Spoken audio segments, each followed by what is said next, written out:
আমি প্রথমে যারা জুলাইয়ের গণ অভ্যুত্থানে প্রাণ দিয়েছেন তাদের প্রতি শ্রদ্ধা জানাচ্ছি এবং যারা আহত হয়েছেন, বিভিন্নভাবে ক্ষতিগ্রস্ত হয়েছেন তাদের প্রতি আমার সহমর্মিতা।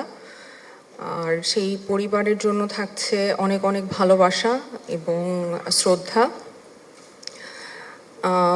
আমি খুব কঠিন কিছু বলতে চাই না বা পারিও না, আমি খুব সহজভাবে কিছু কথা বলতে চাই।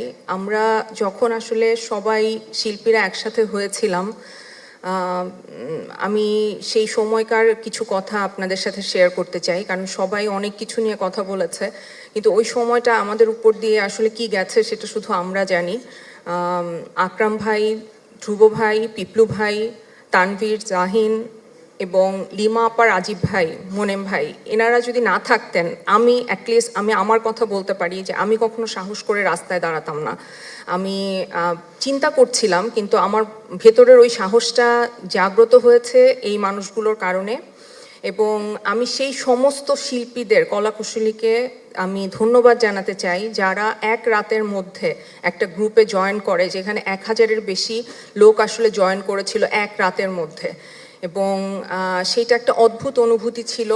এবং আমার কাছে মনে হয় যে ইয়াং জেনারেশন যেভাবে দেশটাকে দেখতে চায়, যেভাবে আমাদের শিল্প সংস্কৃতিকে দেখতে চায়, আমি সেটাতে বিশ্বাস রেখেছিলাম বলেই জুলাইয়ের আন্দোলনে অংশগ্রহণ করেছিলাম এবং এখন আমি সেই বিশ্বাসটা রাখতে চাই।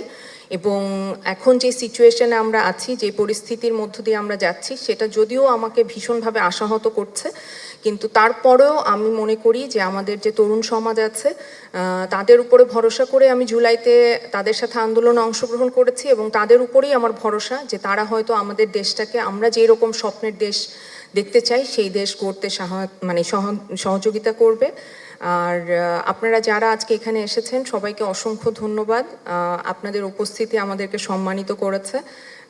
সবাই ভালো থাকবেন।